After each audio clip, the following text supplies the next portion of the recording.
Hello everyone, welcome to my channel. If you haven't already, please hit that subscribe button so you'll always be the first to know when a new video comes out. Today, I'd like to discuss a topic that's close to the heart of many bilingual and trilingual families out there. That's right, we'll be talking about language lessons and weekend schools.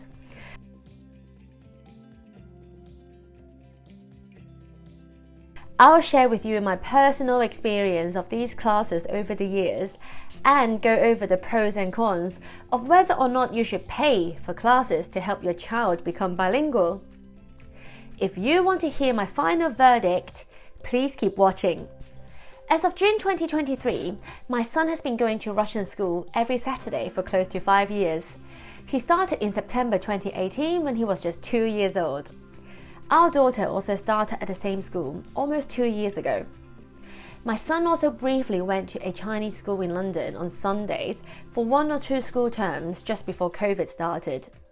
However, the school shut down during COVID, so for 2 or 3 years, neither of our children had any sort of formal instruction in Mandarin. In October last year, we began taking online Chinese lessons after my friend recommended this online school to us. So for the last 8 months or so, both our children have been taking 30-minute one-on-one Chinese lessons via the Wukong School platform on a weekly basis. I'll put a link to the company's website in the description box below, just in case you're interested. Please note that I'm not affiliated with them in any way. So with all this experience, I think it's fair to say that we are quite familiar with different types of language classes. Which brings me to the next point. One important thing to keep in mind is this: not all weekend schools are created equal. Take the children's Russian school, for example. Every single child who goes to that school has at least one native Russian-speaking parent, often two. This is very much a school that caters to Russian-speaking families who speak Russian at home to varying degrees.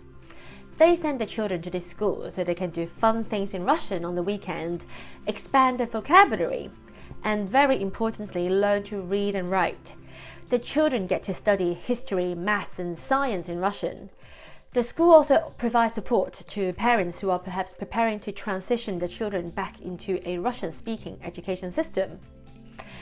This is in sharp contrast to the Chinese school we sent Alexi to.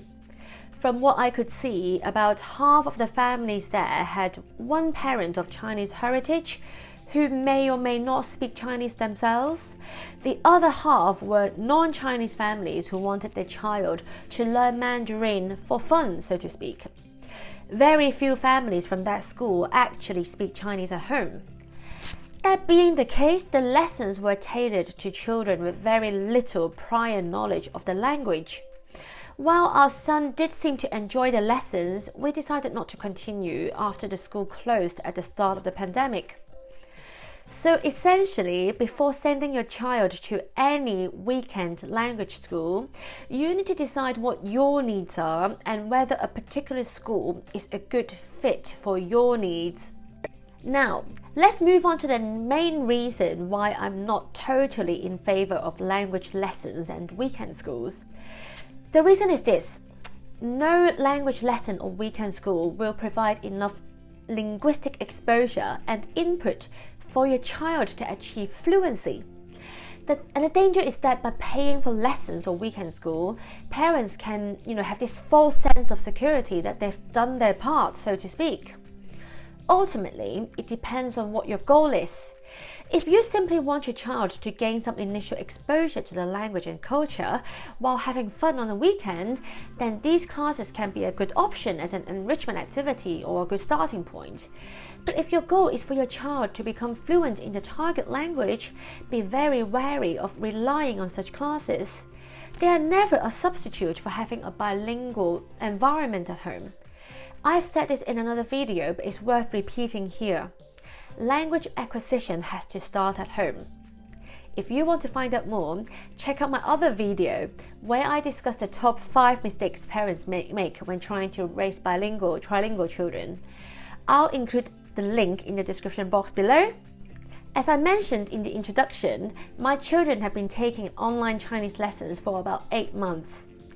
I think I'm now in a position to share my view on these lessons and online classes in general.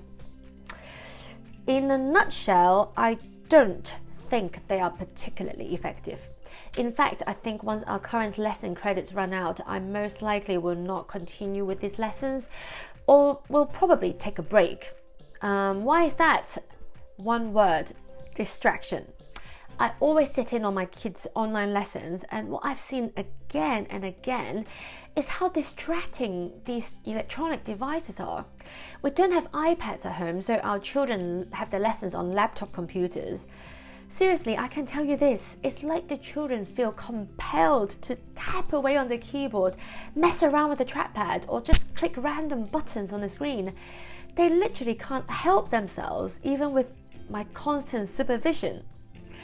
It has to be said that the lessons themselves are actually not bad. A teacher delivers each lesson in real time using the company's own software platform, which is based on interactive activities that incorporate lots of attractive cartoon characters and graphics and so on.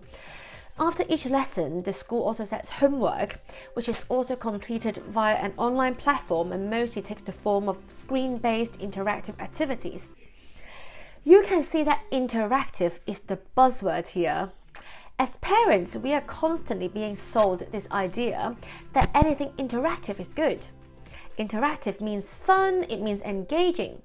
But what I've seen is that when interaction takes place electronically in the form of button clicking, it becomes distracting, even mechanical. The child's focus seems to be taken away from the content they are meant to be interacting with. Instead, their attention seems to be directed to the act of clicking the right button.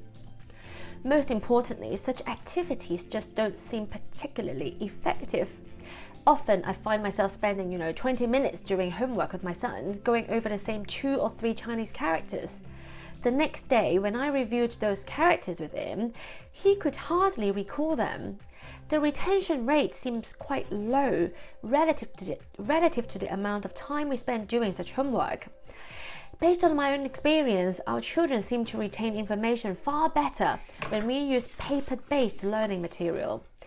This is something I want to discuss in more detail in another video in the future, but the bottom line is this: I don't think that online lessons are an effective way for very young children to learn. Let's take a quick break here.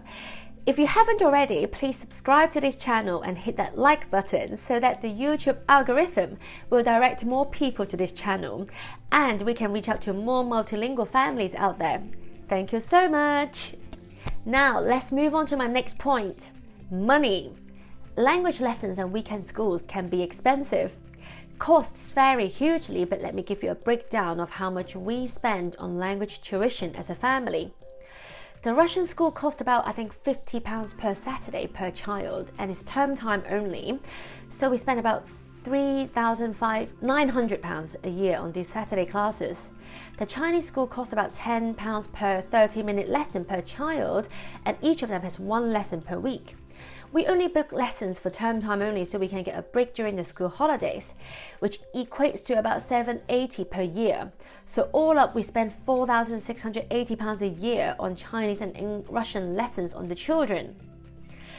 Ouch, that's a lot of money, guys. Is it money well spent?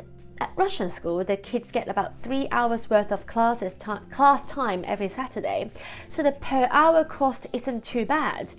For the Chinese lessons, due to the shortcomings I discussed earlier in the video, I don't think they are particularly effective, and I'm not sure we will continue.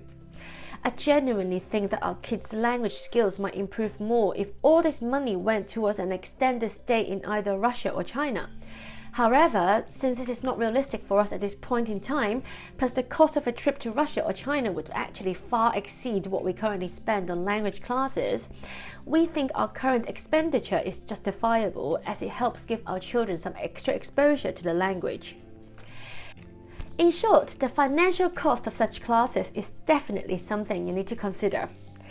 If you're a French family living in the UK, for instance, it really might be a better idea to use that money on an extended holiday in France, where the child will get truly immersive language exposure. Well, so far in this video, I might have given the impression that I don't really rate language lessons and weekend schools very highly, but that's not entirely true. One thing that I think such classes can be really good for is helping your child build a foundation in reading and writing. While I firmly believe that listening and speaking can, and indeed should, be acquired at home for the most part, not all parents have the time or patience to teach their children how to read and write in the target language. Here, I must emphasize that it is entirely possible to teach your child to read and write yourself. In his book, Maximizing Your Child's Bilingual Ability, the author Adam Beck talks about how he taught his children to read and write English at home without any additional help, and how his children managed to attain a literacy level comparable to children of the same age in the US, where the author is from. I've been teaching my children to read and write in Chinese too for a few years, and while it's doable, it certainly isn't easy. It takes an inordinate amount of patience and perseverance, and I think this is where language classes can come in to plug the gap. A classroom environment can be a good way for children to learn reading and writing in a structured manner, and homework can be a useful way for parents to see progress and stay on top of things.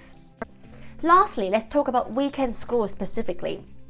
I think a half-day or full-day program on the weekend can be really useful in giving your child total immersion in the target language, even if it's just for a few hours a week. To achieve this, I recommend seeking out a language school that uses the target language exclusively or almost exclusively. A school that uses a lot of English will not have the same effect. But like I said earlier, if your goal is not necessarily to help your child become bilingual, but you're just doing it more for fun or as an enrichment activity, then this aspect isn't quite so important. Either way, just bear in mind that language lessons on their own will not provide enough exposure. So here's my final verdict.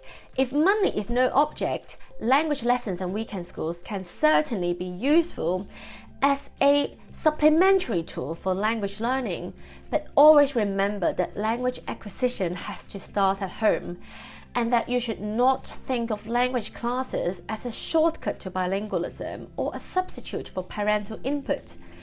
And if your budget is limited, it might well be better to spend money on an extended stay in the country where the target language is spoken. So that's it for today. I hope you found this video helpful.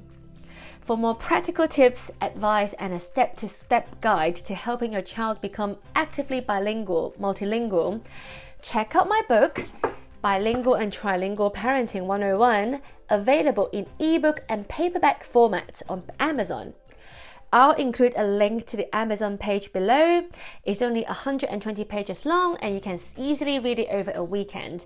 It's jargon-free and jam-packed with practical tips and advice that you can implement with your child from day one.